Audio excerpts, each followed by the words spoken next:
Okay, so I'm going to finish this video now. So what is it?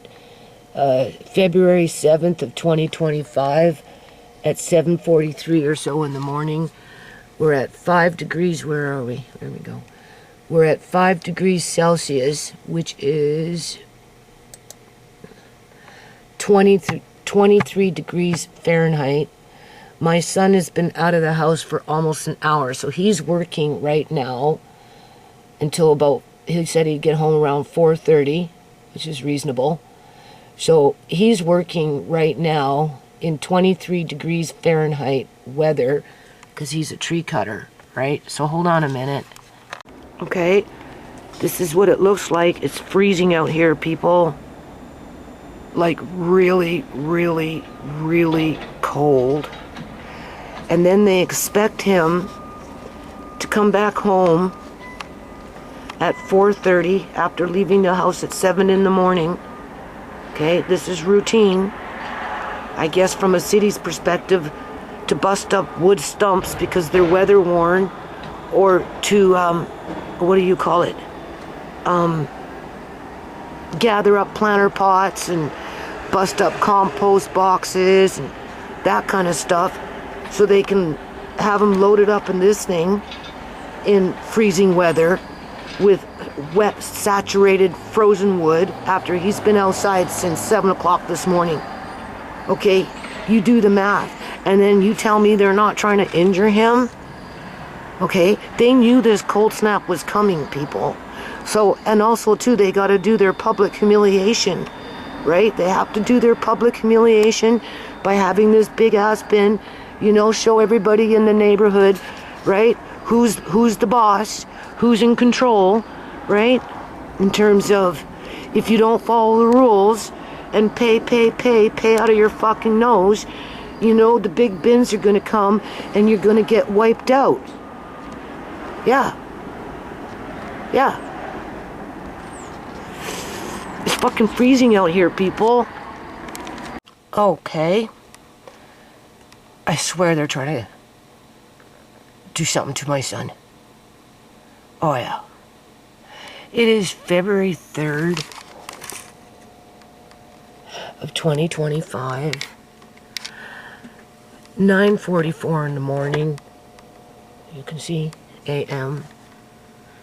And snowfall warning in effect from Sunday until Monday.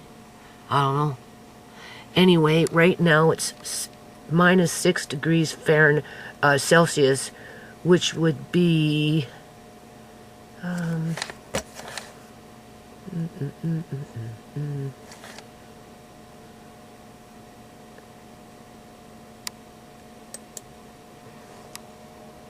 22 degrees Fahrenheit. And everything's covered in snow, people. And it's cold. Really, really cold. Hold on a minute. It is so cold outside, and it is windy. Windy and cold. Yep. See, he's throwing out things that you can use for fence repair or whatever. That's good stuff that he's throwing out there, people. And it's just gonna melt when it's like, fuck, man. This is a sickness. What is wrong with my landlord? Like seriously. This is so... He hurt himself when he was out here the other day. It's like fucking freezing. Nobody can't tell me that they're not trying to injure my son. Yeah. They have had him out there lifting thousands and thousands of pounds of wet, frozen wood. That makes no rhyme or reason other than they're power tripping. Yeah. And they're, you know, they're going to use the yard again to go for the second stage, which will be the inside of the house. Right now they're just using my son to do the outside, and they're going out of their way to bust up compost boxes and whatever and whatever and whatever. They're removing anything and everything that can be used to repair things, as they don't repair things outside, that is. Right, you know, right? And he did. He injured himself. I'm not exactly sure what he said, what he did, but he told Andre that he was recuperating. He had to take a break because he got hurt. I don't know how he got hurt, but he got hurt. It's fucking freezing out there. And you can't tell me these people aren't trying to hurt my son. Like, injure him.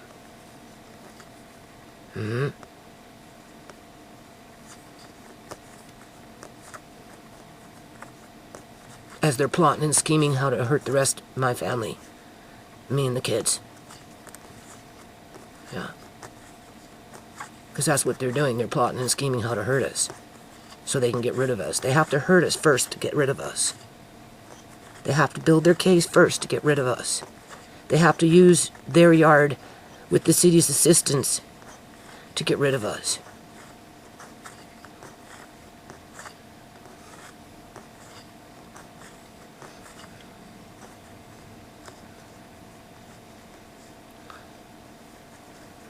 I don't know how long it's going to be like this for this weather, people.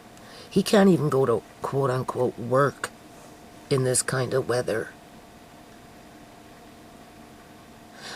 And the weather, from what I can see here, these temperatures, they knew the cold snap was coming. That's why they brought the second bin.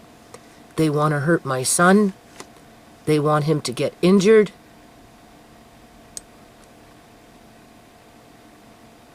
Yeah.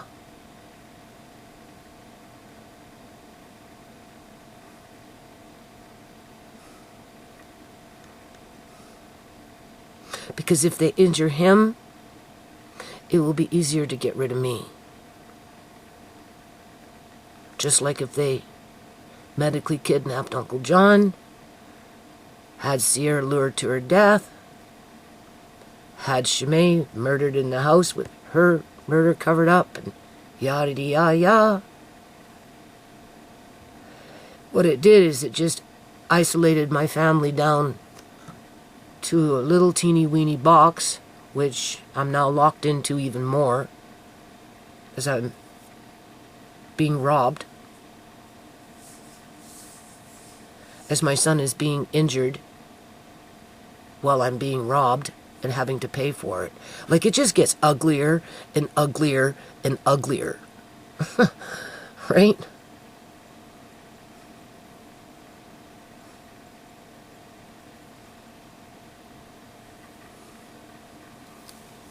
Why didn't I see it before I rented this house, people?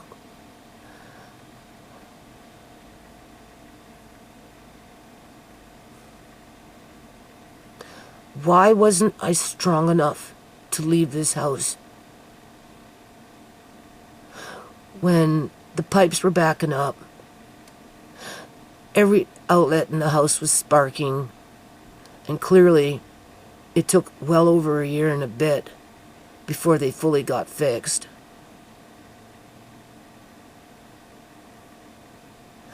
When I was hearing, if you don't like it, you can move. Take it as because I was stuck. Just like I'm stuck now. Because they needed something from my family. Body parts was one of them. That was the big one.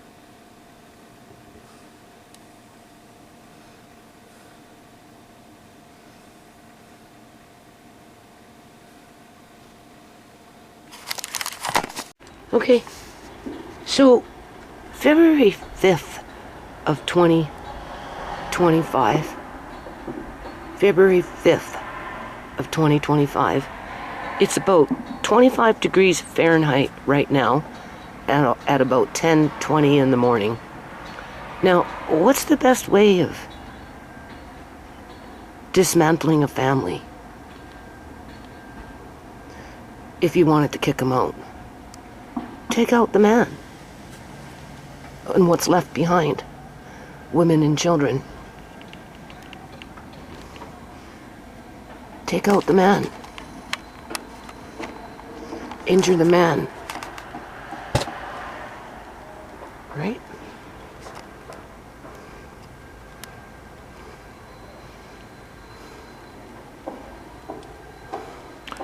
Clearly, not much the man can do just yet.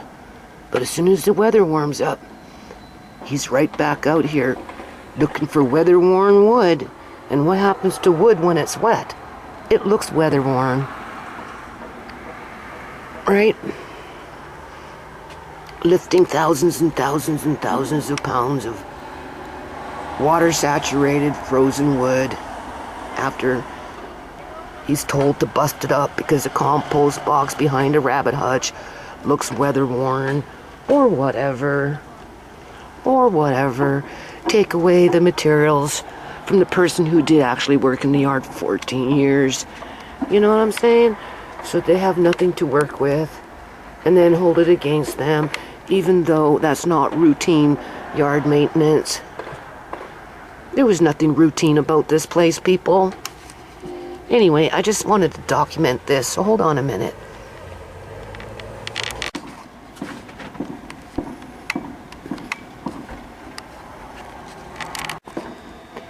They got the framers out there working in the snow.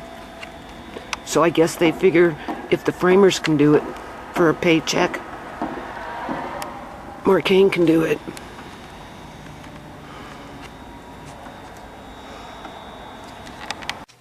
Okay, so there you go. Do you see? All right. It's 25 degrees Fahrenheit. All right, February 5th at 10:33 a.m. 10:30 a.m. And we'll refresh the page.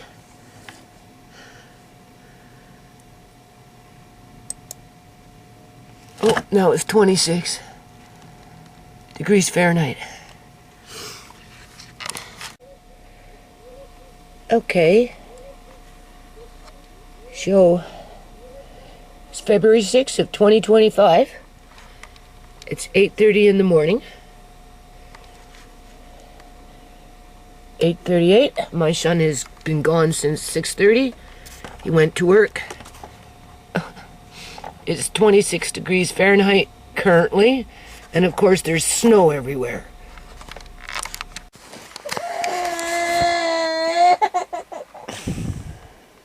Do you hear what's going on?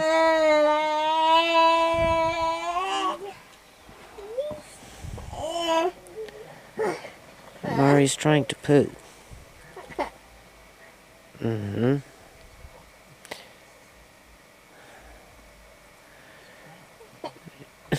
You can't win for losing.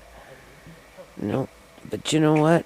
Only reason I turned on the camera, really, because it's been on my mind. Like, you know, what I go through with Mari isn't a joke. It's rough. And, you know, with what's going on with my son outside, he hasn't been able to do anything for like 3 days. It's snow. Freezing temperatures. That's all it's been. He did go outside today for a little while. He went to work, and then I guess he came home early, and then I heard him out there sawing shit up. Don't ask me what he was sawing up. But, you know, like, all I can think about, because I do believe Canada is under siege. I do, people. I believe that the Punjabis and the Chinese are taking over the country with certain ethnic groups in terms of Muslims. But I don't think Muslims are the predominant, not in British Columbia, Canada. It's the Punjabis. They want a Khalistan state. Yeah. There was some dude that got shot in front of the temple up on 120th outside. And I don't know. Trudeau was accusing the Indian government of being involved because they want to create their own little Punjab out here. If it's a takeover, right? They moved further down Surrey, and it's just monster home after monster home after monster home.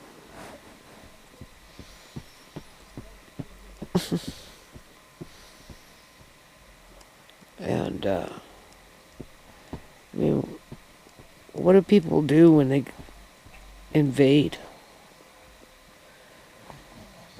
They kill off the men. Yeah. Uncle John was medically kidnapped. Disappeared. Right? Punjabi social worker. Came from Britain. Still Punjabi, no. Right? The Punjabi worker that was running around saying, John, here's your calcium pill, knew it wasn't a calcium pill. She knew it was OxyContin, but she gave it to him anyway, telling him it was nothing more than a calcium pill. Telling me it was nothing more than they were straight up lying to our face, as they were plotting and scheming to steal his money. And they did. Not the Punjabis. They got bribes to help Eleanor to do it. Amari, delivered by a Punjabi. Yep. They left it too long. Yep. Put the onus on the mother, even though she had been in labor for 5 days. Yep. Took out the sons. Right? Orphaned them. But I just feel like what they're doing with my son is like an act of war. Yeah, I do. I can't stop thinking about it. They're trying to break him. He works from 6 o'clock in the morning. Doesn't get home till about between 4 and 5:30 maybe. In around that time. But he's rushing, He's rushing to get that extra hour in outside. As they got him out there freezing his ass off. But right now he can't even work out there very much because everything's snowed over, and like what they're doing is illegal. I'd have to call the cops, but that would be just a drama queen on my part now, wouldn't it be? Right?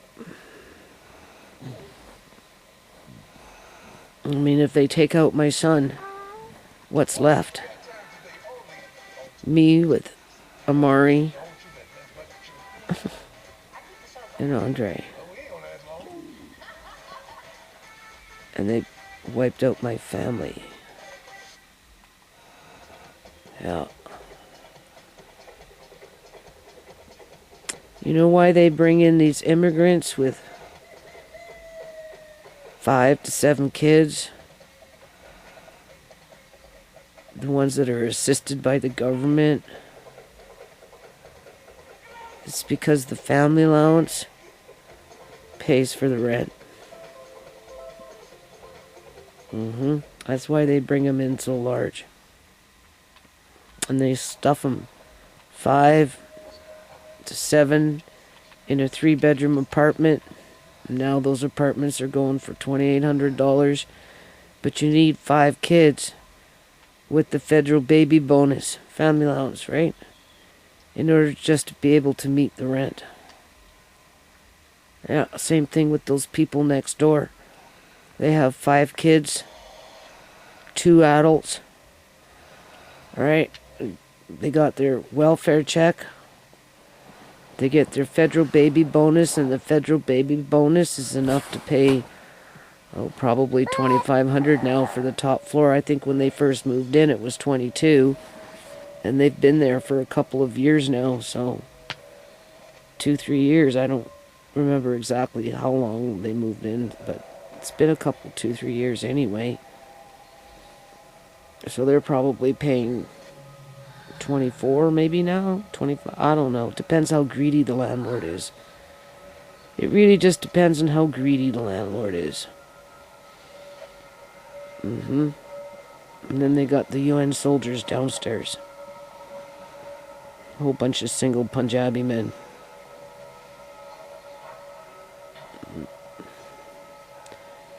Yeah. As the gurus are working on their Khalistan state. Yeah, building up little India. But I feel like this is just a ploy to take out my son. As if we're in a war. Andre, please. As if we're in a war. Alright? They take out the men first. And then they rape the women and children. That's what they do.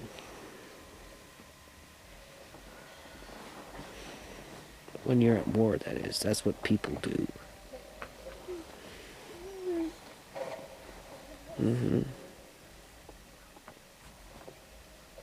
So I don't know how long it's going to take to do outside, because this snow doesn't look like it wants to go away anytime soon. I figure they chose that. I figured they did this on purpose. Right? They wanted him out there freezing his ass off. They know he works outside. So what better way to break a man? Have him go to work outside all day and then come home and have to work in the yard. And he's trimming her trees, fucking weed whacking shit. And it's pathetic. Because they're not satisfied. And of course things are going to look weather-worn in the wintertime. That's the whole idea. Right? Unless, of course, you want to string lights and all that crap, then maybe, whatever. It's all fake, people. It's all fake. But yeah, I feel like they're trying to take out my son.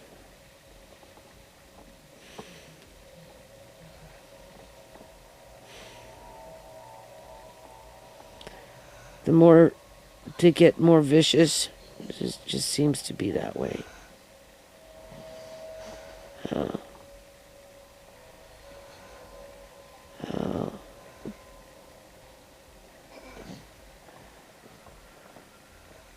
It's a war. Canadians were not winning it. Can't you see through my videos? Only thing is we're getting injured. We're dying early deaths. We suffer.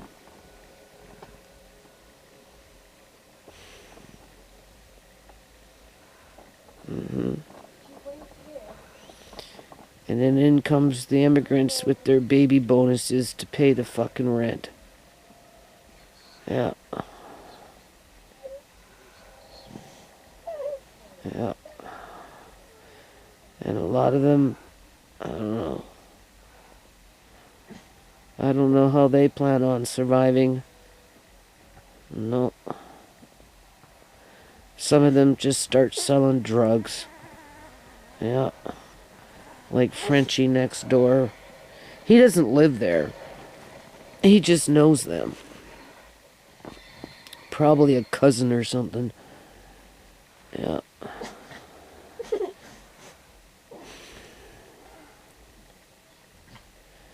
Anyway, that's all I wanted to say. I think they're trying to take out my son. I think we're in the middle of a war right now. I don't know how to fight this war.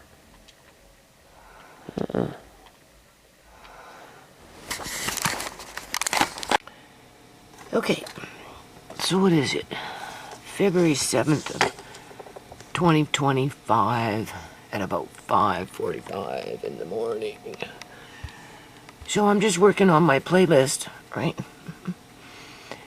And in November of 2011, they had a homeless task force meeting at the City of Surrey with the candidates that were running to be elected for mayor. And it was an open public meeting. So I went with my girls. Andre was there too. And I had my Merrick's hat on. And I sat down and I asked a few questions, whatever. Now I'm pretty sure I have some lost footage on that meeting. I don't think I uploaded everything. I wasn't feeling very confident about shit because I was being, I suppose, a little bit of a shit disturber by going out there and talking about homelessness on my videos. And because I was with the people who were homeless and not against the people and trying to kick them out, needless to say, you know, I was kind of targeted, right? You know, there are two kinds of people. There are the ones that fight for the homeless people and don't want to see them out on the streets. And then there are the ones that go out of their way to make people become homeless and want them out on the streets. Okay? So, we're just going to listen to this for a minute. This is after the meeting. I've been having problems with YouTube, but hold on a minute. This was after the meeting. After the meeting, I'll take you and I'll show you that video briefly. But after the meeting, we went to the homeless shelter. This was in November of 2011. So the homeless problem was already there. I mean, it's always been, but it was starting to grow in 2011. Yeah, because they were kicking people out of basement suites. So it started long before 2016, 2018, but the building boom didn't probably kick in until 2016 and 18. But the problem of homelessness was already being manufactured, with landlords flushing out their basement suites. That's where it started. And now they're flushing out whole single occupancy family homes so that they can maximize their dollar amount on rent by splitting up the house into 2 or 3 or 4 suites in old bungalows that are slated to be torn down, but are used as a means to control property taxes, where it's a false illusion, like with what's going on in my yard. They're coming in and swooping out everything so they can promote their buildings as they're building them, with a few houses in between with nice flat grass, as if somehow that increases the property value within the neighborhood, so the tax base goes up, right? Because ultimately this house that I live in and the next 2 houses beside me on either side, they're going to be torn down, right? I'm going to take you down there soon, and I'm going to show you 6, 7 houses in a row where it's just an illusion. And those people are going to become homeless. We established it between 12 to 14 suites of households, right, are going to be evicted.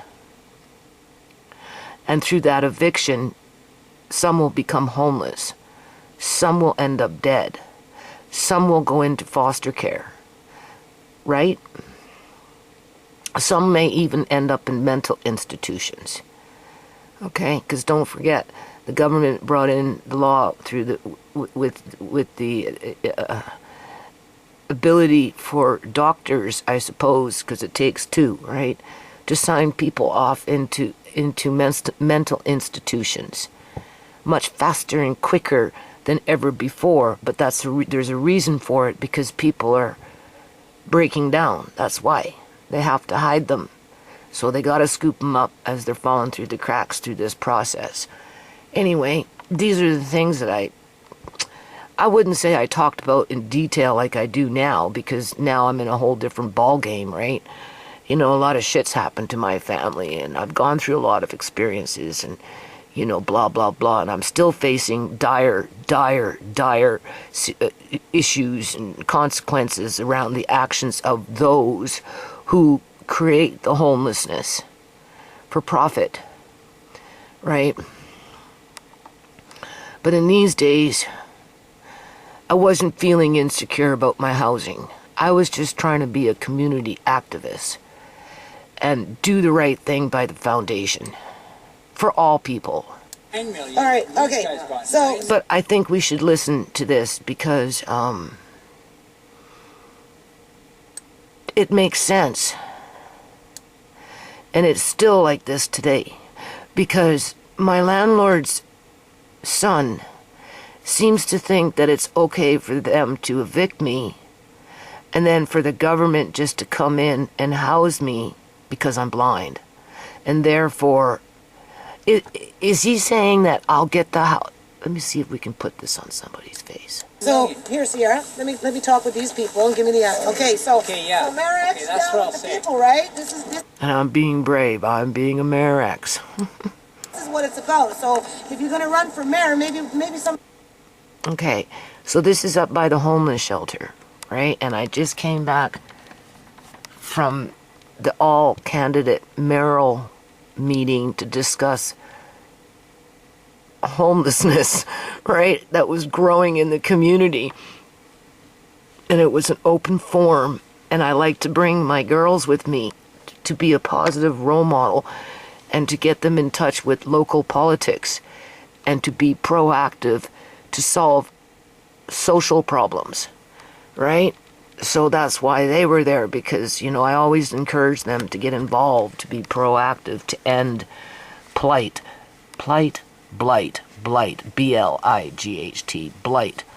And homelessness is like a blight on society, right?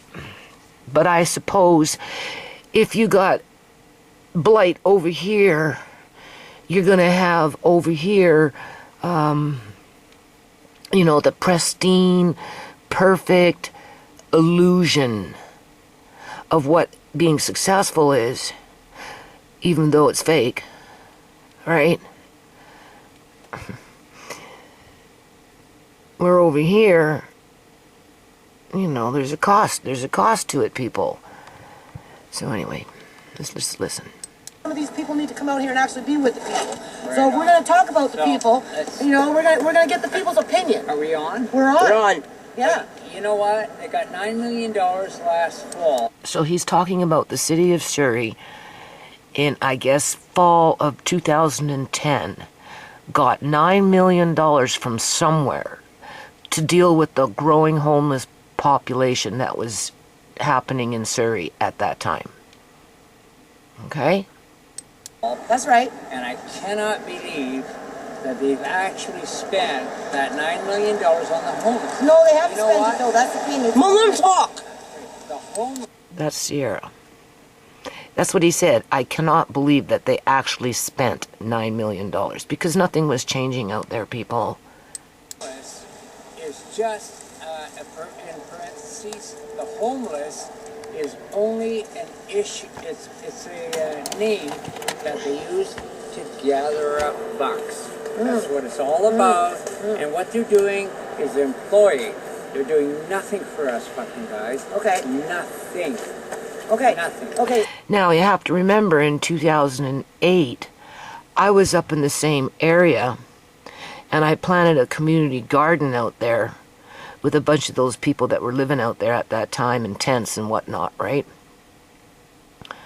And, you know, I was dropping off 25 apple pies that I made with Marcaine to the shelter that they have, where people go in and they just sit at a table. They're not allowed to lay down, nothing, but they can sit. right? That's all they can do around these round tables. And I dropped off 25 apple pies because the food bank donated me a whole bunch of Okanagan apples in boxes, right? So I made 25 apple pies and I dropped it off there. You know, that's the kind of stuff I was doing, right? And I was working on a metal recycling initiative to try and, you know, get these guys that were doing this kind of stuff more organized, where they actually had a warehouse or some place where they could go and do what they do maybe more safely, have the leftovers be recycled properly, and just, you know, gainful employment is gainful employment. But that's not what politicians want. I didn't know that. But anyway. So they're employing the workers to kind of, what? They're employing the workers to actually, okay, what they did is they've got BC Housing. This is a place. Okay, now, or a place. It's a... It's corporate. It's an extension of the government. It surely is. It's just another form of BC Housing. Yeah. It's just another... That's where my landlord's son wants me to go, into BC Housing. Well, no, actually, he wants me to go into an old folks' home because I'm blind.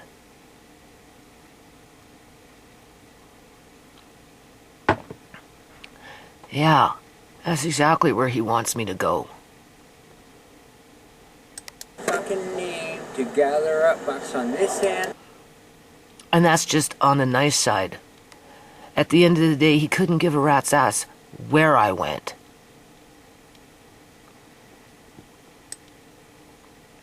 That's just a rouge. An scapegoat. Offloading. Alright? As if. They got 9 million. Where does he plan to put Amari? And what's he gonna do with Andre? Just kick him to the curb? Put him under that tree? So his aunt and his uncle can scream at him that they knew that he was just gonna be like his mom and be a bum and live under a tree? Is that where my landlady's son gonna put my grandson? And for what ends mean? Outside of... It's just more body parts to harvest. What else would it be? Oh yeah, I know, you could get your fentanyl sales on for a while, right? You prostitute them out, I suppose, right? What else is he gonna do out there? Be a hoodlum? Rob people? Yeah, okay. Is that what my landlord's son wants for my grandson? Where the fuck? See, I haven't even started this video, and you can already hear it in my voice that I'm extremely, I don't want to say angry, people, because I don't want to feed into it, but I can't freaking help it. Like, I so fucking want to call the cops. I do. I want to fucking call the cops, but I know the cops are in it. Okay, you see, that's the problem here. We're dealing with organized crime. I can't stress it enough. Because all we have to think about is what happened to freaking Sierra and what happened to Shimei. They covered up murder. Why wouldn't they cover up this? Was what the fucking city and my landlords are doing. Plotting and scheming how to throw me out onto the streets. Put Andre under a tree so he can be pimped out and put into a little gang, and if it's not that, they'll have him robbing people. They'll get him strung out on their fucking drugs. And then what? Where's Amari? Where does this guy plan to put Amari?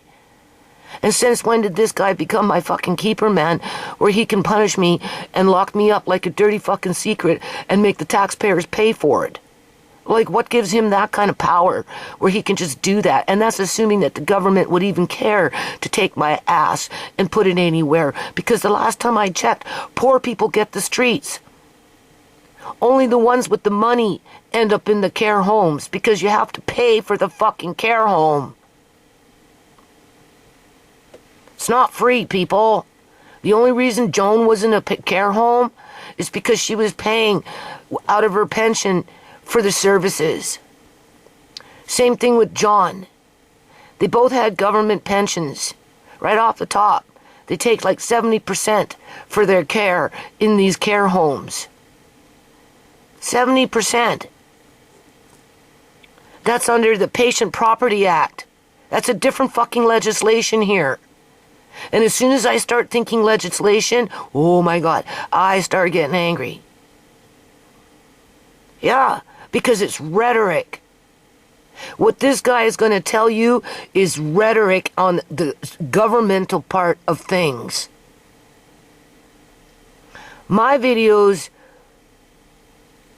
were exposing that rhetoric by being in touch with the people who actually were there, you know, in the trenches, walking the talk, having to struggle with the so-called services that were being provided to them.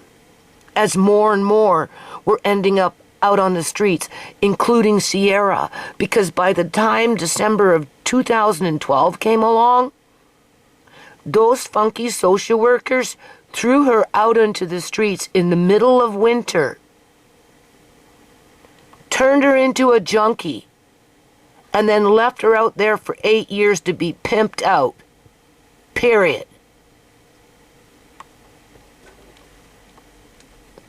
No point in sugarcoating it. They didn't get her housing. They didn't get her into proper rehabilitation programs. No. They used her as a vessel. And then they lured her to her death. And even then they weren't done. They went in for the organs and anything else they could harvest from her, so they could build their buildings and say that they're helping the people. They're helping the people. We already know I'm a lost cause. My landlord's son's got me already fucking locked away somewhere. What is he doing? Making backroom deals with the government here? Rattle the cage. Won't be long before you can send in your hospital transport fucking vehicle and haul her ass off and lock her under key with 2 signatures of corrupt doctors that want to silence her as YouTube is shadow banning my channel. Yeah, okay. What is it? It's in holding. We didn't get any clothing. We didn't get any food. Okay. We got nothing. No housing. So he's talking about the $9 million. I don't know where it came from. Not interested, looking to find out what it was and where it came from. But there was money that was given to the City of Surrey to deal with it. And it all went to freaking wages. Right? Outreachers. Like other people's wages. All these outreach workers. To help homeless people, as the homeless people were living in tents and getting to sit inside once in a while, right? If there was a seating available, I think it only housed something like, I can't remember, but anyway, oh, it makes me mad, man, just thinking about this stuff. That are supposed, they said they housed 300, they said that in 18 months they housed 365 people into permanent housing. Is this true? From here? Well, it could be true. It could be very true. But where did they go? They went to places like the Dell. Yeah, the Dell, and I did another video on that as well, because that was an old hotel that was basically shut down, and then they let the homeless people move in, and then, but because the hotel was being slated to be tore down, which they ended up doing, those people that were housed within that statistic were thrown back out into the streets. So the statistic was just the illusion to make it look like that they got permanent housing, but they didn't, people. It was only temporary until the building was torn down, and then they were all thrown back out into the streets. That's the kind of community activism that I was doing. I was talking about that illusion of propaganda, I suppose, because, you know, you can't catch them in a fucking lie, because they will say, well, we had, you know, 365 people housed at the Dell Hotel or wherever, and we did what we said we did, but if the building was sold off and set up for development, then don't blame us for that, because we had ultimately already housed them. So it's like... And Dell, which they're tearing down. Which is a shit house. They're tearing it down to build a casino. Yeah. See, they housed them. Those are the statistics that they cited in terms of what they had already housed, but they failed to mention at that meeting that that building, that hotel, was going to be tore down. So whatever they did was null and void. Okay? Just like what they're doing out here with this property. They got these 3 little properties in a row with their 3 little houses, and they got to make everything look nice with their flat fucking grass as they maximize the full dollar amount on each and every house, whether it's not a single family. As soon as they get rid of my family, people, there are no single family dwelling occupancy homes on this street. Even though the houses will still be listed as that. Because the house will be chopped up into multiple suites. Right? Until the house itself is torn down. And that's when the illusion, that's when the blanket on, you pull and you can now see really what they're doing. Okay? Well, it's the same thing here. Okay. Full of bugs and everything Full of bugs. This is I brought that to the table today, guys. Yeah, I'm fighting for the homeless people having to live with fucking bugs anytime they go anywhere through the BC housing or whatever was programmed that they were being funneled through. Everybody that I know that was placed by BC Housing. And I don't understand why people don't grasp the idea that these new buildings that are being built, it's just a matter of time before they all become bug infested. Because bugs travel through baseboards and through the walls. Right? Bed bugs go through baseboards from suite to suite. Cockroaches like pipes. They go through the piping system. Cupboard bugs, I don't know. They just go from cupboard to cupboard. Right? Mice, they'll go through the whole freaking building. Like, come on. It's just a matter of time before these $4,500 2-bedroom dinky little suites with Presto wood walls and plastic pipes are gonna get fucking bed bugs and cockroaches and cupboard bugs, and then the mice will move in. Are the landlords gonna be charging $7,000 a month for that in 10 years from now because of inflation? Like, how many immigrants do they have to go through before, I don't know what they're looking for, people. Afghanistan. For the Punjabis, it's another fucking Punjabi fucking state on the west coast of Canada. It's a war. For the Chinese, well, the majority of them are up in fucking Richmond. So they got their turf. As a matter of fact, they go to Chinatown with the triads and those kind of groups from China, right? Like the bigger gangsters, right? They go around freaking marking their territory like dogs. Right? With symbolism. Yeah. As a matter of fact, I think they even brought in their own Chinese police force in certain areas to lay claim to their right to the land that they occupy. And well, Punjabis are the same thing. Right? And then, of course, the Muslims, the stronger they get, the more their communities are being built. But they're not the predominant.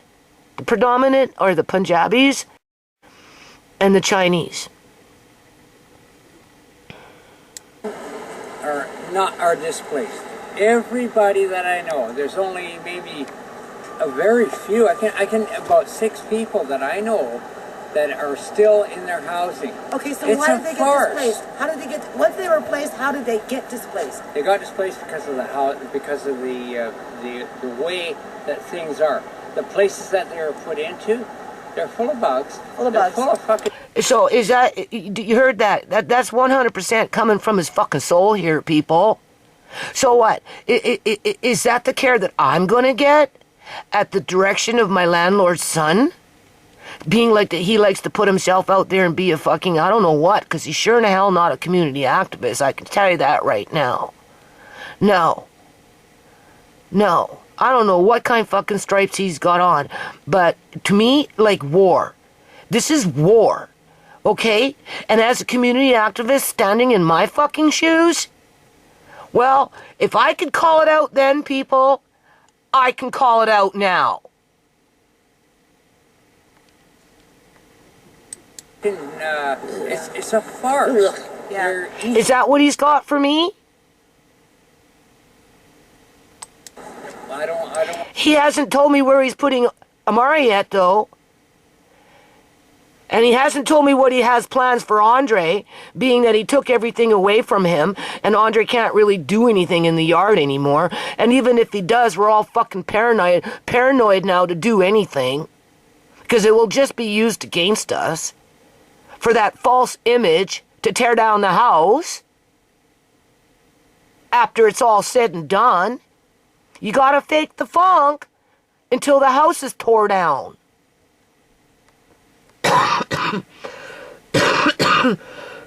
What does he plan for my son? We already know what he thinks of him. Do you honestly think that what my son is doing right now, he can't do it right now because there's still snow out there, people. But it looks good on paper to say that bin sat there for 2 weeks and didn't fucking move. They won't say that it was because of snow and that he couldn't do anything. They'll just say that he dragged it out and they gave him enough fucking time to do it and he was being tardy and it took too long. But they won't mention the snow. And that's why I'm documenting it, people. Right? My son came to me. He working a little bit out there yesterday with his chainsaw cutting up something. I don't know. And he just said that snow it's taking longer because of the snow. But honestly, he shouldn't have to be working out there in that kind of weather.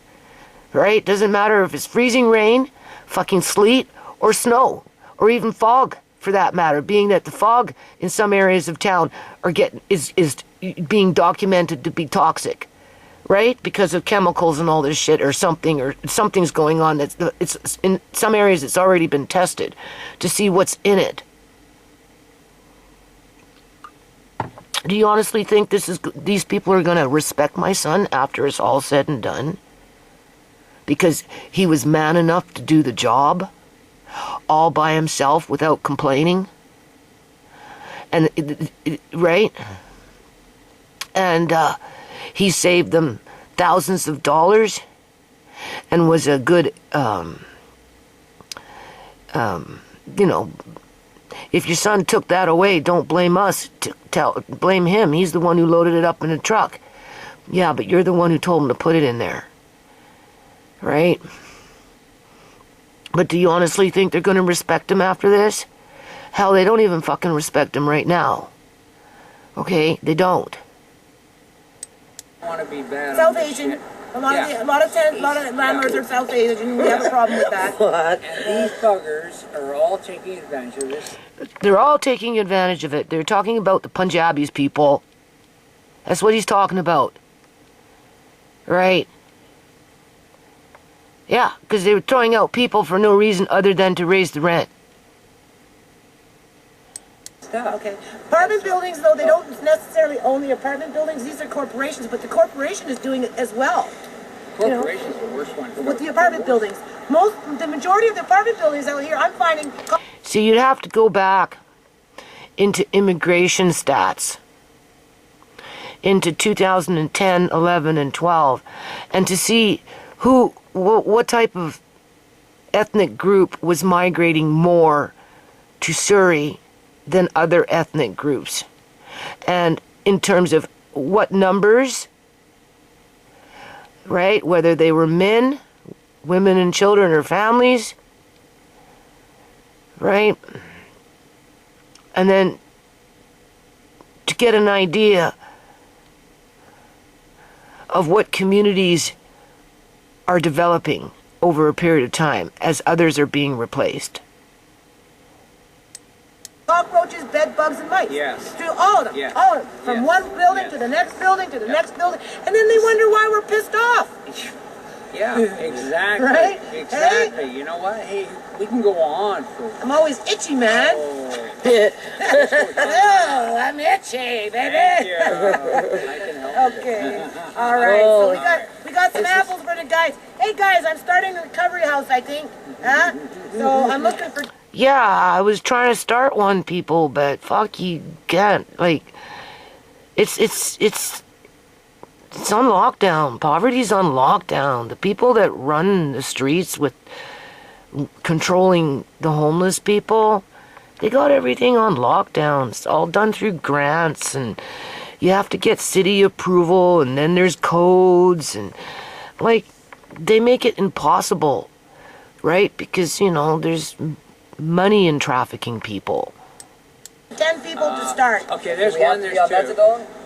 Do we have to switch to your clinic? No, you just need to be one. Are you seeing that? Do we have to be on methadone? Do we have to switch to your clinic? Because they were already running freaking recovery houses for these people. And, you know, they were making their rules as they were going in terms of, well, if you come to my recovery house, you know, you have to use this clinic or blah, blah, blah, blah. Because there's kickbacks to methadone. That was a big money grab. And it's a great way to control the people, because if they miss one dose, that's it. They fall off the freaking wagon. Okay, I'll You tell you just what. want to build into a life, right? Build a life and build some stability. And then, you know, And be clean, that's all that matters, man. Get into whatever recovery works for you. If we're You still know? on camera, Yeah, we're still on camera. there's a buddy of mine and myself who are going to be sleeping outside in the rain tonight Okay. because they have these certain rules that closer. say that you cannot. Okay, the guy was drunk a little bit, but hey, when that wears off, Hold on a minute. Okay, so before we get back to what I was talking about, and then after I'm done doing what I'm doing, I'm going to upload this video. If it's daylight, I'm going to take a little video of the snow outside. But other than that, so let's just look up. I just Googled Holocaust. What is the definition of the Holocaust? I want the definition of the Holocaust, but here they got the history of the Holocaust. Okay? The Holocaust was the systematic prosecution and murder of 6 million Jews organized by the Nazi state and its collaborators. Collaborators. 1993 to 1945. But I want to know what the definition is. That's what I want to know. What is the definition of a Holocaust? Because I feel like we're going through a Holocaust, because whatever I've been going through is like a war. And what happens with war? It intensifies. It gets worse. Right? If you're not winning, you try harder to fight back so that you can. And the only things that my landlords want is more money. That's the war. Definition. Okay? Just what's the simple definition of a Holocaust? Destruction or slaughter and on a mass scale. Okay? Especially caused by fire or nuclear war. A nuclear holocaust. A Jewish sacrificial offering that was burned completely on an altar.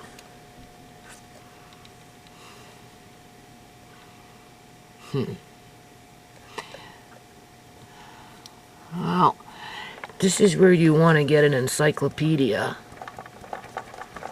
and some dictionaries and dig a little deeper into the definition. Not what it's associated with in terms of past history if you wanted to think about a Holocaust, but the actual definition. Because if you open up the actual definition, then you can apply it to what's going on today in the province of British Columbia, Canada, against the Canadian-born people, or at least those below a certain income level that fall under a caste system. And Canada is supposed to be free of a caste system, but we're not. Nope. Because we're going into a Punjab state in certain parts of the province, just through, by the very nature of local politics. All right? While in other districts, you've got the CCP, right? Chinese government with their infiltration of gangs and politics. So the homeless shelter that he's talking about is where people can go inside.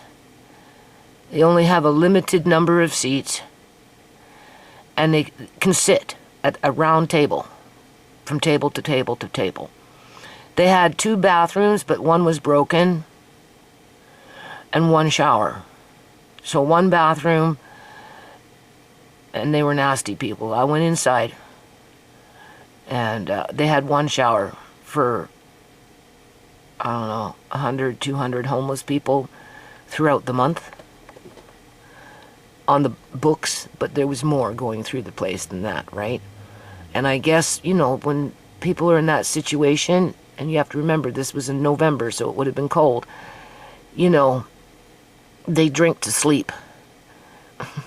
Oftentimes they can't sleep unless they drink, but before they fall asleep they get, you know, a little tipsy or whatever. Anyway, he's talking about his buddy sitting inside the homeless shelter. I guess he was a little inebriated, and they kicked him out because he's not allowed to drink, or was drunk, or I don't know. We'll listen again. We'll start just a little bit, and a little bit, just a little bit.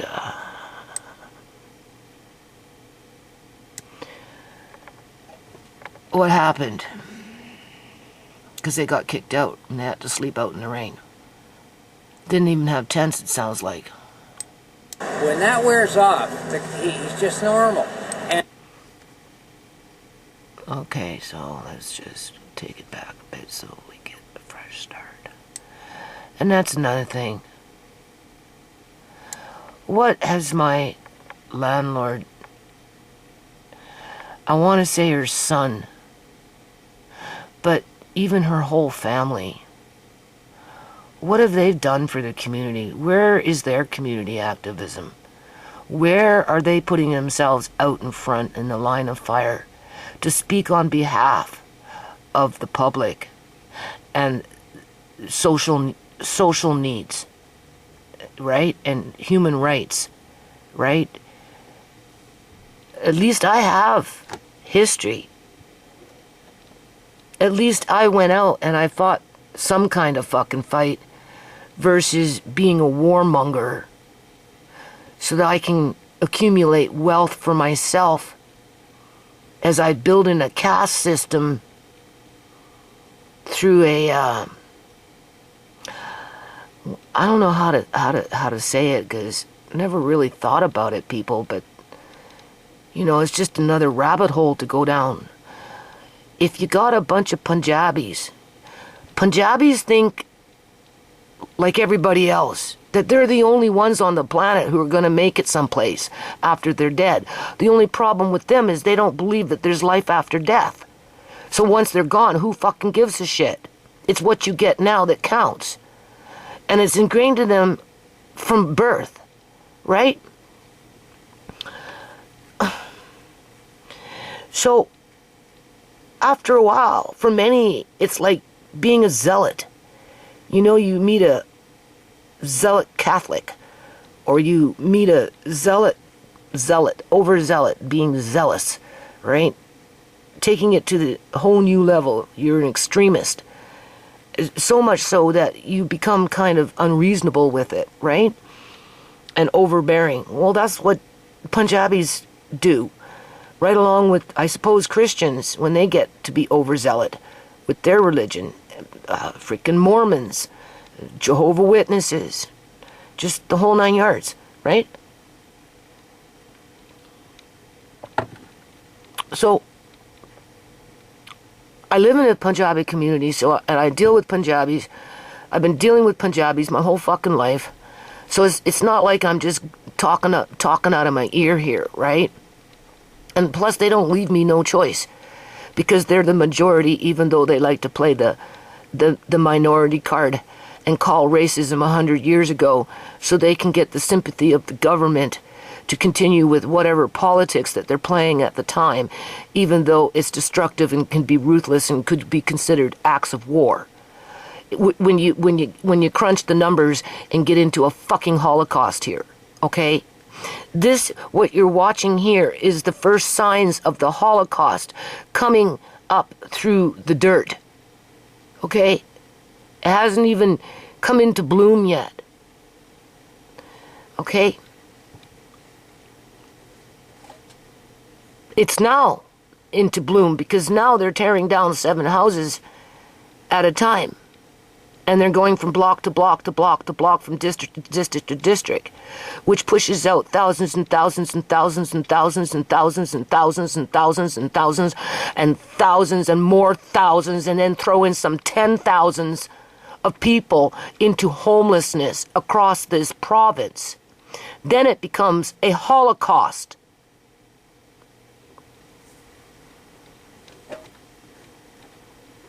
That's their community activism. Because if it wasn't, it wouldn't be that way.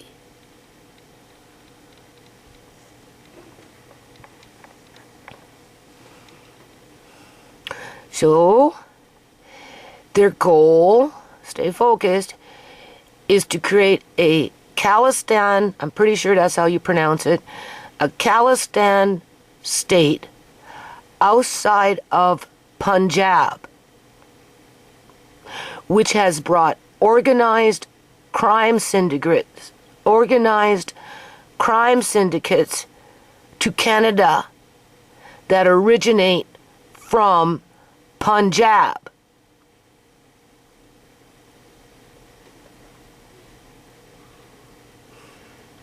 The reason they do their Vaisakhi parades all over the world at random times.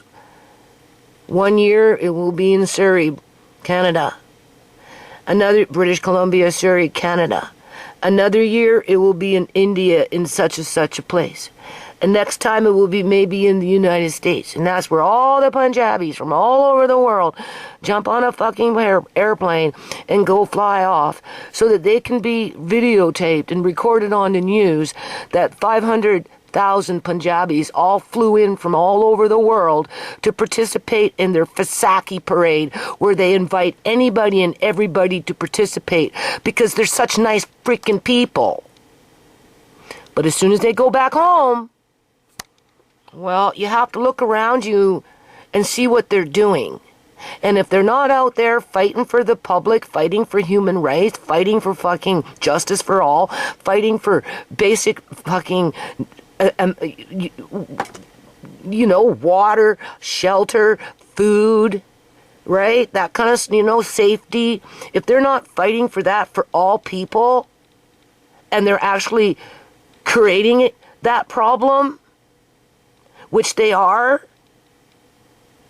and then they hide behind good business practices so that they can go build monster house after monster house after monster house after monster house and create themselves a little Punjab as that community spreads out and gets larger, well, I guess the core religion, I suppose, is the Khalistan aspect around it, where that comes in with its own politics and how to rule the people, the Punjabs.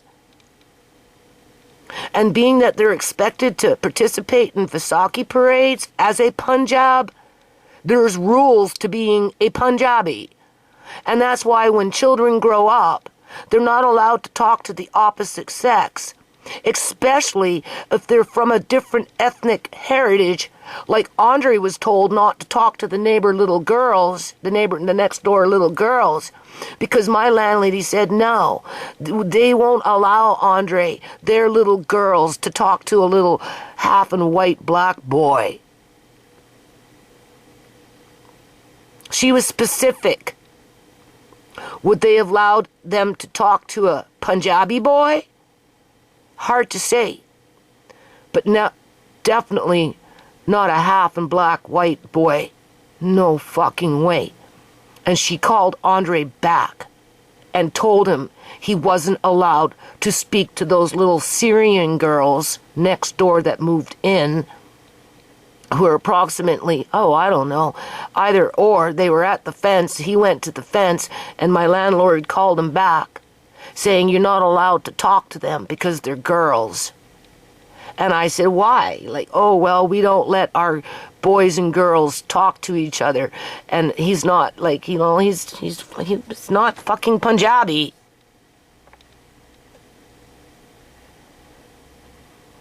So they beat it into them when they're young to be separate.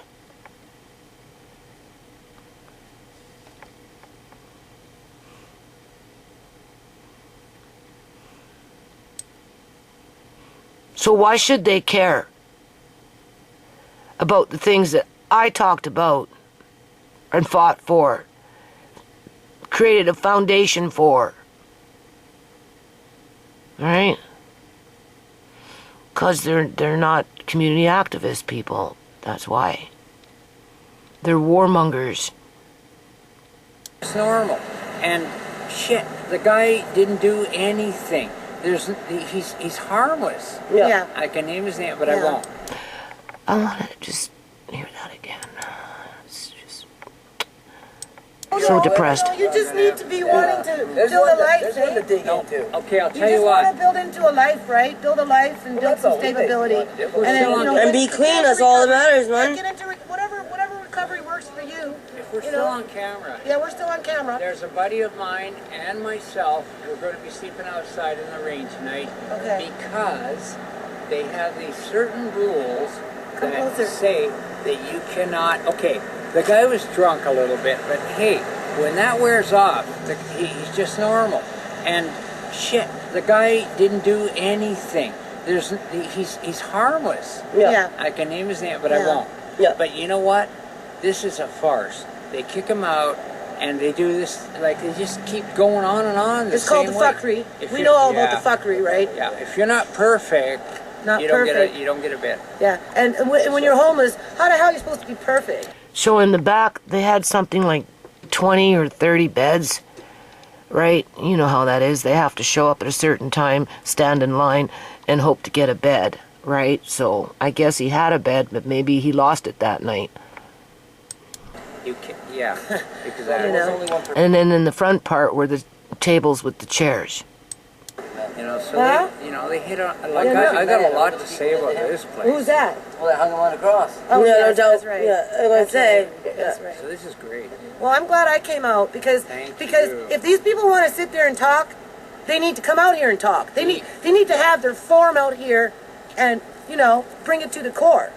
Right, really. Yeah. So, and if they can't do that, I will help them to do that. I will be the facilitator for that, because trust me, when I walked in the room tonight, they didn't really say too much, but they kind of know. They kind of know, right? And I mean, you got to give them credit. Yeah, I decked myself out that night. I was trying to be strong and positive and just, I don't know, people. It's not easy being a community activist, that's for sure. Especially when you're up against a whole bunch of fucking warmongers. Hold on, I hear him, Mari. And like I said, like with my son, like, do you honestly think they're going to respect him any more than they already respect him after they're done using him to do whatever it is they're trying to do here by wiping out the yard? Hell, when was it? In 2022? Didn't that same son with my landlord come by, take me out to the side of the house there, yada yada over the window, and then took me out to the front where that energy weapon goes through the grass and had me stand with my back turned from that direction? And then telling me I had to evict my son. I had to kick him out of the basement or pay $3,500 a month. And if I didn't, he was going to come in with the bins. Right? That's the same guy that came to the house and said that my son is now in charge and that I have no right to be in this yard to do anything. And they're going to make sure that happens by taking everything away from me that belongs to me. Yeah. As well as be zealots about wiping out wood stumps that feed the dirt, that feed the plants, that were used to cover up their weeds and their sand and their landfill and everything else that was going on. Right? I don't think my son is safe, people. Fuck no. And he has to work with the City of Surrey through his job. Because when they're cutting down trees, oftentimes, depending on where it's being done, right?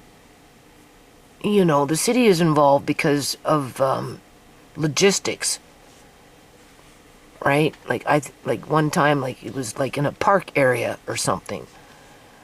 So both of them were on the job site, making sure that the public was safe as the trees were coming down to prune the trees or something. I don't know what was going on, right? I just know that, you know, he works with the city. Hold on a minute. Speaking of the devil, there's my son knocking on the window. Okay, so it's like almost 7 o'clock in the morning. He's going to work. I guess he heard me or something. And he'll be back around 4:30. If there wasn't snow all over the place, he'd be out there working in the yard at the direction of the city. And for all we know, he could be working with the city today on a job site. Okay? So they got him doing time and a half here, people, at the direction of my landlord. As both the city and the landlord hide behind each other, saying that they're being community activists by improving the neighborhood with a false image of temporary housing until the house itself is torn down to build unaffordable housing for the housing that they need for the residents of Surrey. The only thing is they've written off thousands and thousands and thousands and thousands and thousands of human beings as if we don't need housing, as if we don't even exist.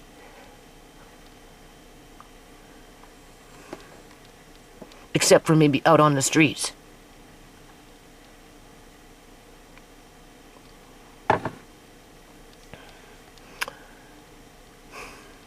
Anyway, let's just listen again.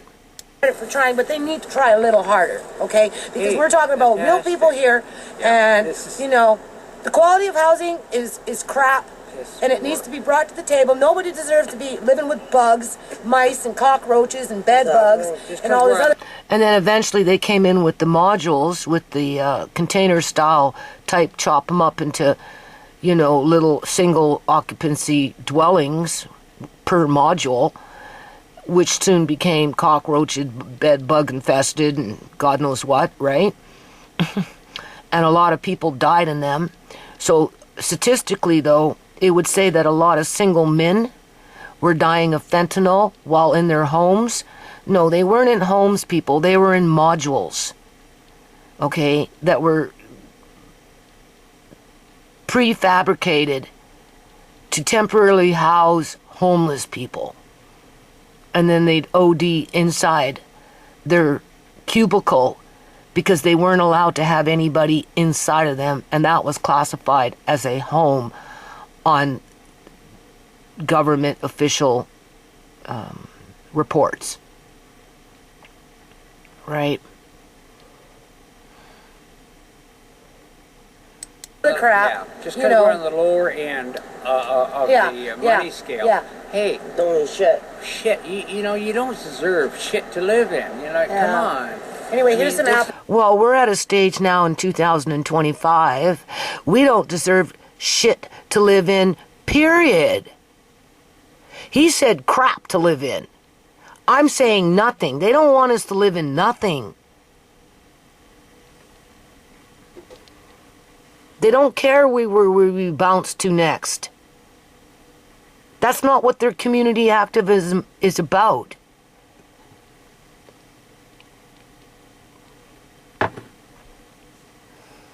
We're going to start an apple program, okay? And we're going to start a recovery house program. All right? Oh, yeah. But the thing is, we can't do it through grants. We have to find a way to make our own money. So, Well, we got something. we'll figure it out. Come on. Never wanted to try and rely on grants. Never got anywhere without grants. No, I appreciate your So, thank you. I'm just waiting for some damage deposit to come in. So as soon as my money comes in for damage deposit, we'll go house hunting. Okay, Oh. peace out. See, digging into my own pocket. Right? I was willing to pay for the damage deposit to work on the foundation to get people off the streets. Where were the Punjabis there? Well, they were running their one or two little recovery houses, maximizing on full dollar profit as they were getting the guys to sign up with their particular pharmacy or clinic in order to get the scripts or whatever, right? Because, right, it was all on lockdown. Everything was on lockdown. Yeah. Hold on a minute. Okay, so I know there's more video footage than this, but you have to remember, like, you know, I still was, you know, I don't want to say nervous, but, you know, I was battling self-confidence, I guess you could say, right? And, you know, I had to be convicted in what I stood for and go against the grain. And, you know, I just... So here is at that Merrill meeting. I should have other clips, but it's on a different external hard drive to which I can't really get to at this point. So maybe one day I'll come across it, and if I ever do, I'll make sure I'll add the other videos.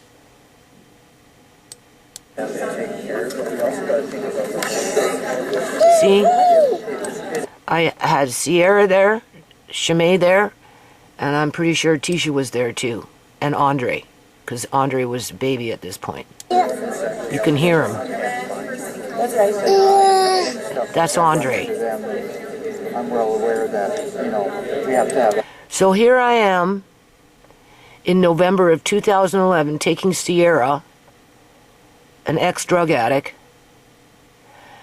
to town hall meetings to discuss homelessness, to get her to be proactive with being part of the solution and staying on course and building on her life versus falling off the grid and becoming homeless herself, right?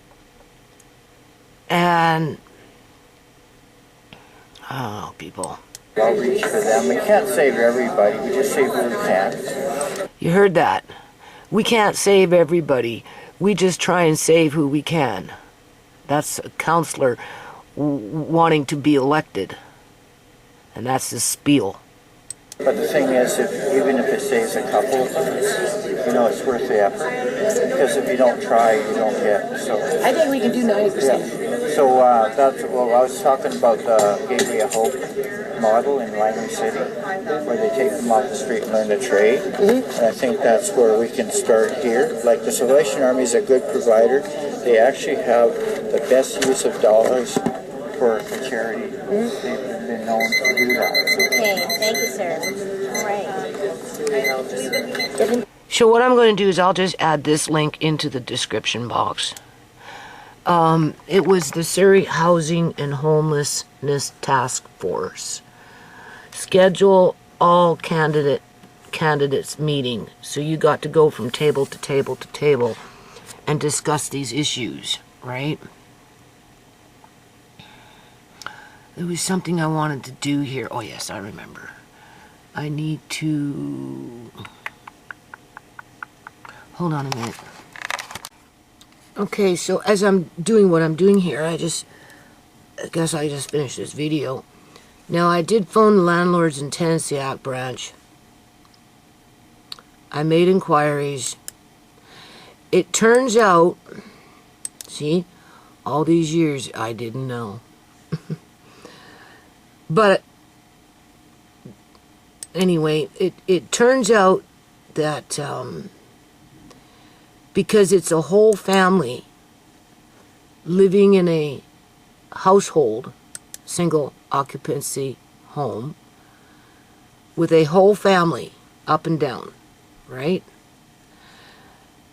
Somewhere in the Landlords and Tenancy Act branch, it says that the tenants are responsible for routine maintenance of the yard. And when I was speaking to that person, I'm like, oh, so what are you saying? I was responsible for the yard all these years in terms of what I did?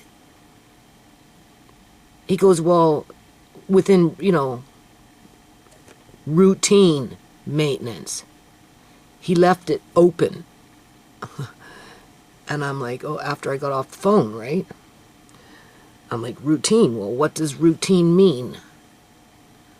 Okay, so the people next door, because it's two separate suites, the people next door over there, because it's three different suites in single occupancy family homes that are not family oriented per se, under the definition of what the city would classify as a single occupancy family home, right?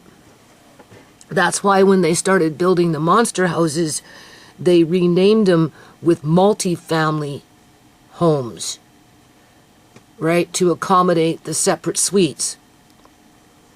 Where here, separate suites are one of two things. They're either illegal or they're legal, right? So in the meantime, what was I trying to say here?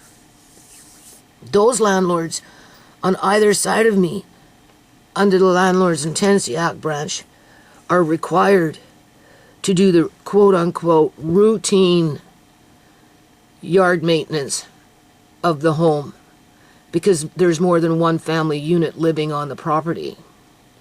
Where here, up and down, we're a whole family. We're still a whole family, right? So therefore, we become responsible for routine maintenance. But he didn't go into detail as to what routine meant.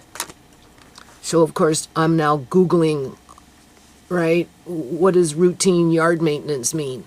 Like where was that fine line where it was routine for me to do general yard maintenance? I don't think solving drainage problems is a routine general yard maintenance task that renters are supposed to do, any more than dealing with a half a yard of sand with gravel rocks underneath the sand and then landfill underneath that, in terms of a half a yard. Not to mention a backyard full of landfill that was growing nothing but weeds. And couldn't grow anything but weeds because it was landfill. That's not routine.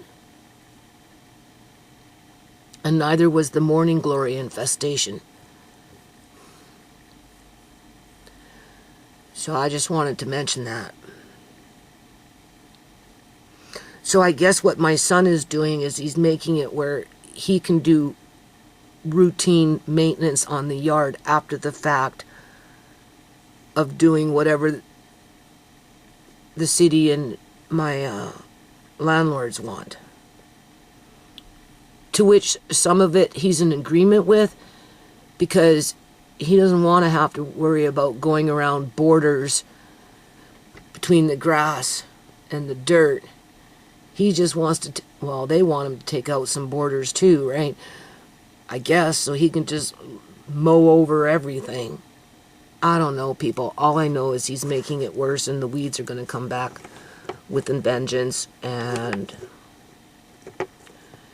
if they try and use weeds against us as routine maintenance, when they've gone out of their way to make the weeds come back by not providing barriers to prevent them from coming back, or even what's reasonable when it comes to routine weed maintenance. Living in a yard just to control weeds to the liking of the city and the landlord,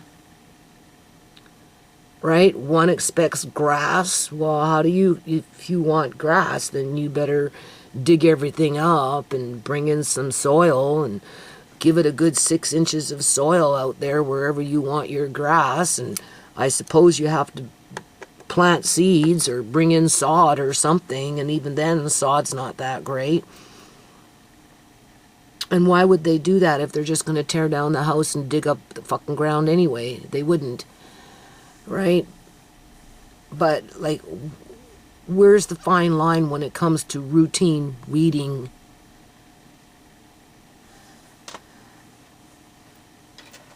And the things that I did was not routine. Nothing routine about it.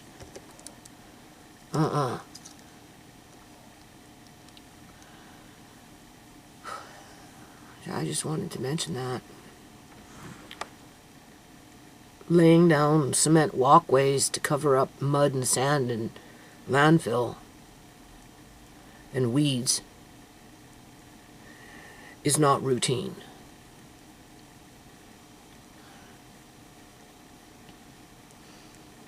That was a necessity.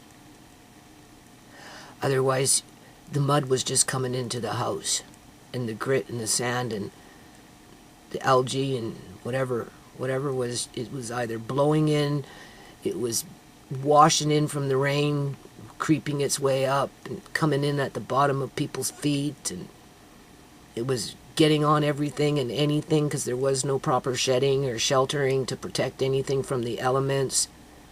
There was nothing routine about any of that, people. No.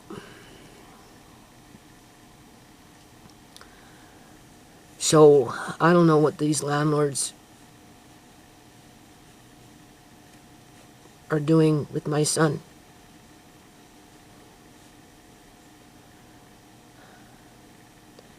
They're,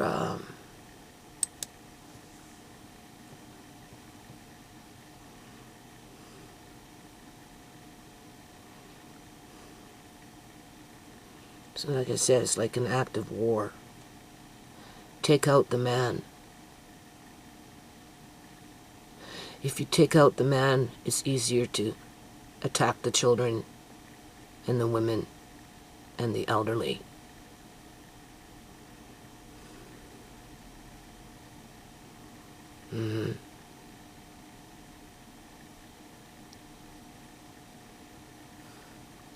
If they were wanting to kick him out not even 2 years ago and threatened to bring the Brins in if I didn't pay more rent, Why wouldn't they threaten to kick him out when something else goes wrong in terms of the yard through routine maintenance or lack thereof? And that could be anything. That could be anything, because that's how these guys operate, on ambiguity oftentimes. Right now everything is weather worn. Well, of course it's going to look weather worn in the winter time. That's the point. All right.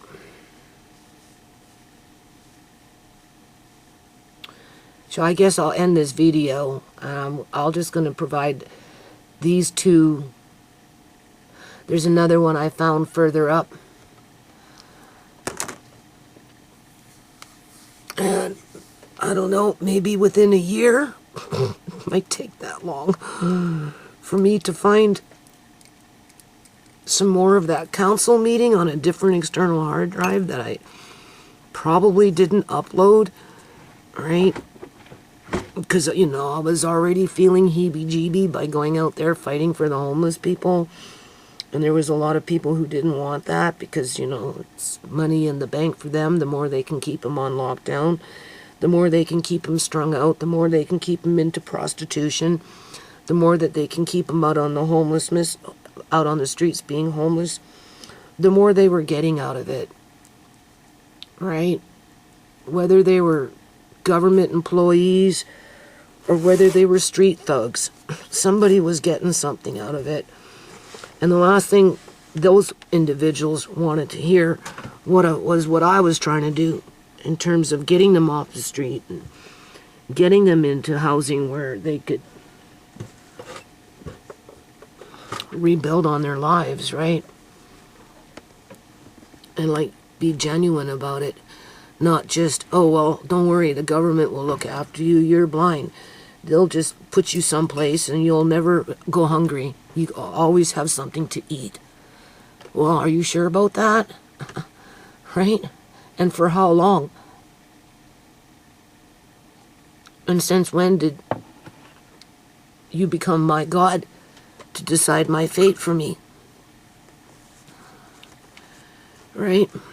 And you never even factored in what was going on with my grandkids. But more than likely would have a similar plan. Just lock them up. Throw one out in the streets and lock the other one up somewhere else in a foster care situation. Yeah.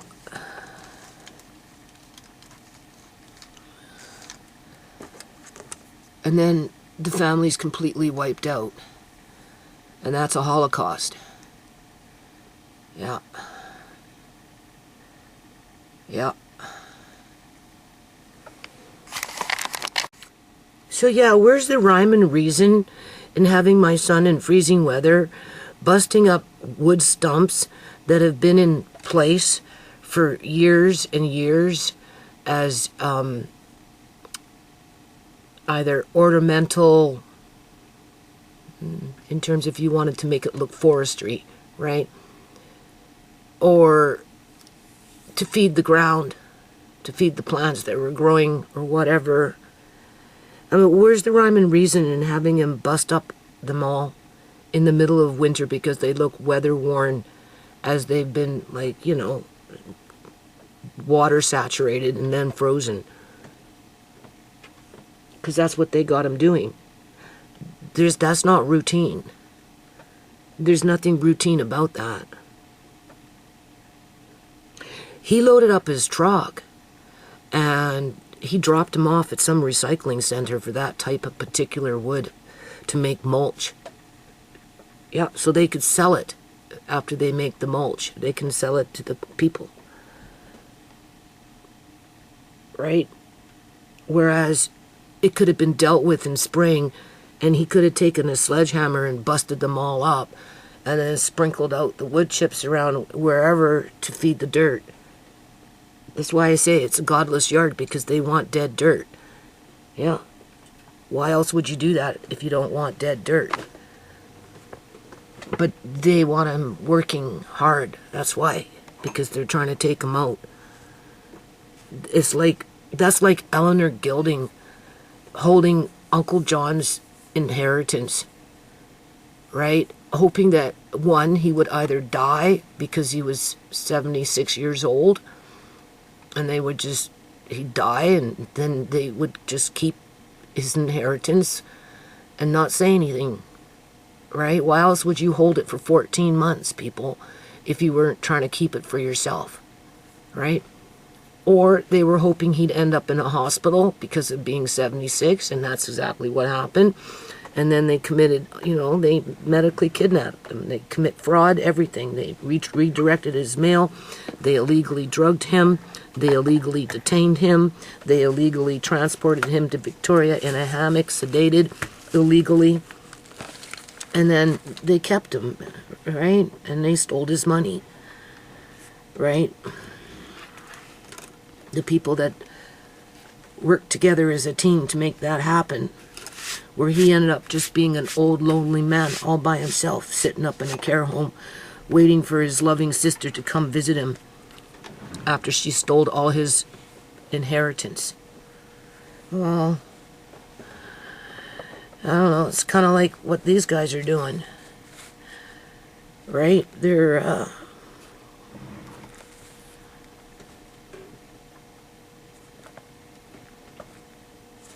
I don't know. I don't know how I was going to explain it to you.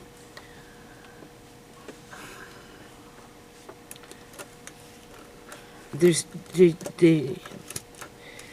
nothing routine about what they've got my son doing. What if, was the city, like, so he's got to go outside and bust up every stump, get rid of it.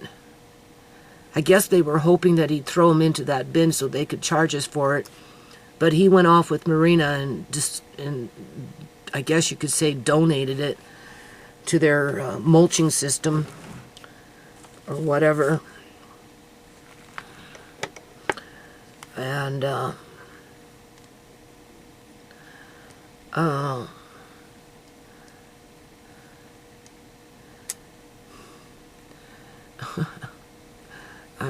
don't want to say I'm perplexed, because clearly we can see what's going on, right? There's nothing routine about what they're doing. And they're doing it with malicious intent. Yep, because some of this stuff could have been built right back into the ground. Right? As they weather age, as they age and they start to fall apart, that's when I come and I bust them up, rub them in my hands, and incorporate them into dirt, or take pieces and build them into the compost so that as the compost is doing what it does, it has the wood to make dirt. And they got my son out there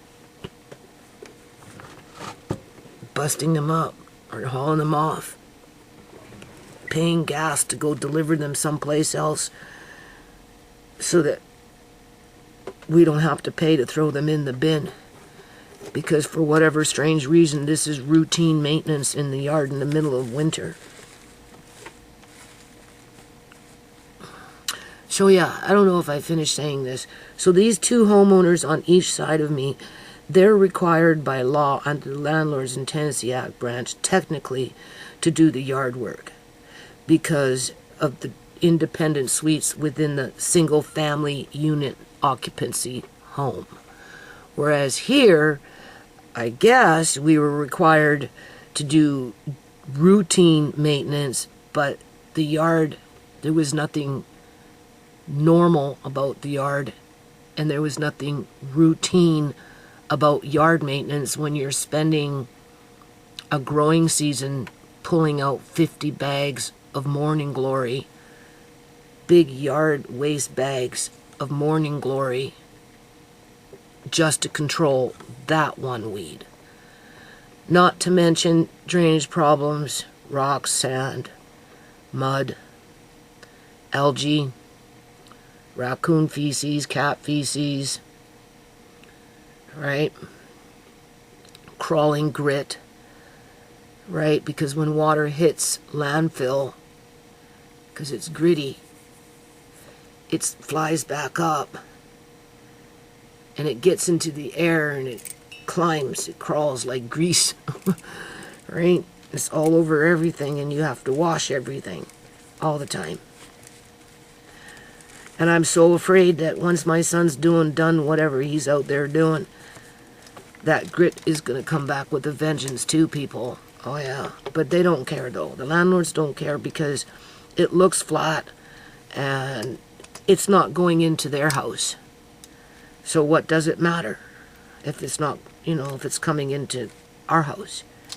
It doesn't. As a matter of fact, it benefits them because then as tenants we get annoyed and we want to move to get away from it. You see, I couldn't move to get away from it though. I had to cover it up. So I did what I did without the help of my landlord, and there was nothing, absolutely nothing routine about it. Yeah.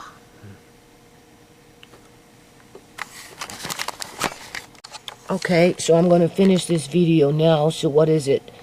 February 7th of 2025 at 7:43 or so in the morning. We're at 5 degrees. Where are we? There we go. We're at 5 degrees Celsius, which is 23 degrees Fahrenheit. My son has been out of the house for almost an hour, so he's working right now until about, he said he'd get home around 4:30, which is reasonable. So he's working right now in 23 degrees Fahrenheit weather because he's a tree cutter, right? So hold on a minute. Okay, this is what it looks like. It's freezing out here, people. Like really, really, really cold. And then they expect him to come back home at 4:30 after leaving the house at 7 in the morning. Okay, this is routine, I guess, from a city's perspective, to bust up wood stumps because they're weather worn, or to what do you call it, gather up planter pots and bust up compost boxes and that kind of stuff so they can have them loaded up in this thing in freezing weather with wet, saturated, frozen wood after he's been outside since 7 o'clock this morning. Okay, you do the math. And then you tell me they're not trying to injure him? Okay, they knew this cold snap was coming, people. So, and also too, they got to do their public humiliation, right? They have to do their public humiliation by having this big ass bin, show everybody in the neighborhood, right? Who's the boss, who's in control, right? In terms of, if you don't follow the rules and pay out of your fucking nose, the big bins are going to come and you're going to get wiped out. Yeah. Yeah. It's fucking freezing out here, people.